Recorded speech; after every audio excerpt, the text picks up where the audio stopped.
नमस्कार, स्वागत है आपका न्यूज़ एक्सप्रेस में। जी हाँ, मैं विक्रम सिंह धाकरे इस समय मौजूद हूँ आगरा में। और जी हाँ, आपको बता दें कि आगरा की राखी जो साध्वी बनी है इस समय, और पूरे देश में इस समय चर्चा में है ये। और जो राखी प्रयागराज में पहुँची और वहाँ साध्वी बनी, तो वो इस समय हमारे साथ मौजूद हैं। साध्वी गौरी के रूप में इस समय वो हमारे साथ मौजूद हैं। उनसे जानते हैं कि प्रयागराज महाकुंभ में ऐसा क्या कुछ हुआ कि उसके बाद वो साध्वी बन गई। जी, बहुत बहुत स्वागत है साध्वी जी आपका हमारे न्यूज़ एक्सप्रेस चैनल पर। जी, नमो नारायण। तो आप जैसे प्रयागराज गई महाकुंभ में, वहाँ ऐसा क्या कुछ आपने देखा कि उसके बाद आप साध्वी बनी? जी, मैंने वहाँ सब में लगन, भाव, भक्ति सब चीज़ देखी थी जो मेरे अंदर थी, तो इसलिए मैंने भी अपनी इच्छा जागृत करी।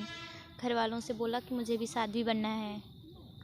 क्या कुछ ऐसा वहाँ महाकुंभ में प्रयागराज में हुआ, आप वो कुछ बताएंगी?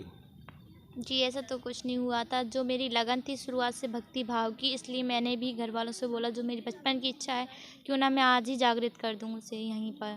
तो इच्छा पूरी भी हो गई फिर मेरी।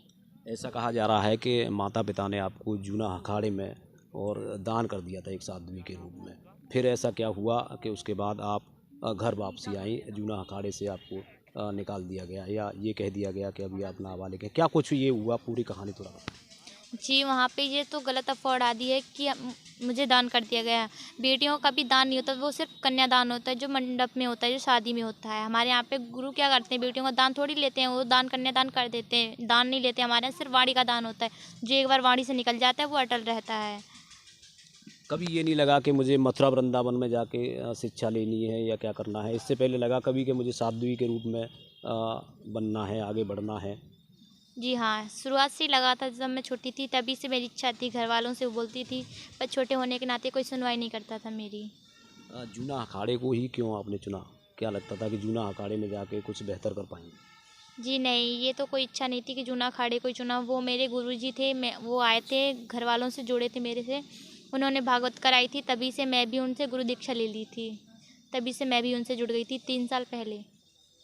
अभी तमाम तरीके की बातें की जा रही हैं और आपके वहाँ जूना अखाड़े के जो महंत थे उनको निष्कासित भी कर दिया गया, तो इस बात पर क्या कुछ कहेंगे? जी, ये तो गलत अफ़वाह उड़ाई जा रही है कि निष्कासित कर दिया गया है, ऐसा कुछ नहीं हुआ है। अ, अभी जैसे आपकी शिक्षा के बारे में बातचीत करें, तो कहाँ तक आपने अभी शिक्षा प्राप्त की है? जी, मैंने 9th तक की अभी शिक्षा, और आगे भी मैं अपनी शिक्षा जारी रखूँगी। कौन से विद्यालय में शिक्षा अब तक प्राप्त की? स्प्रिंगफील्ड इंटर कॉलेज, कुंडल आगरा। तो अभी जैसे आगे गुरुकुल में रह के शिक्षा लेंगी, क्या करेंगी, कैसे कहाँ तक जाएंगी? अभी तो साध्वी का रूप आपने धारण कर रखा है, तो अब जैसे वहाँ प्रयागराज जूना अखाड़े से आपको निष्कासित किया, अब घर आप वापस आ गई, तो घर वालों का क्या कहना है और आपका आगे के जीवन में क्या है? जी, मैं अब जाऊँगी सीधे वहाँ आश्रम में जाऊँगी, वृंदावन दीदी रितम्बरा के यहाँ, वहाँ शिक्षा ग्रहण करूँगी। घर वालों की भी खुशी है कि हाँ, आप जाइए, पढ़ाई कीजिए वहाँ पर। वृंदावन में रह के अब बाकी का अपना जीवन आगे बढ़ाना चाहते जी हाँ, आचार्य की डिग्री करूँगी मैं। हैं, आचार्य की डिग्री। जी।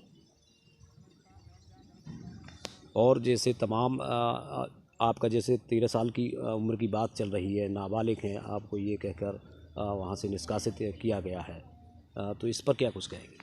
जी, जो लोग मुझे बोल रहे हैं कि नारायण गिरी जी ने बोला है कि आप नाबालिग हो, तो वो भी तो नाबालिग में ही बने थे, जब 7 साल के थे तभी तो बने थे। योगी आदित्यनाथ भी हैं, वो भी तो बने थे।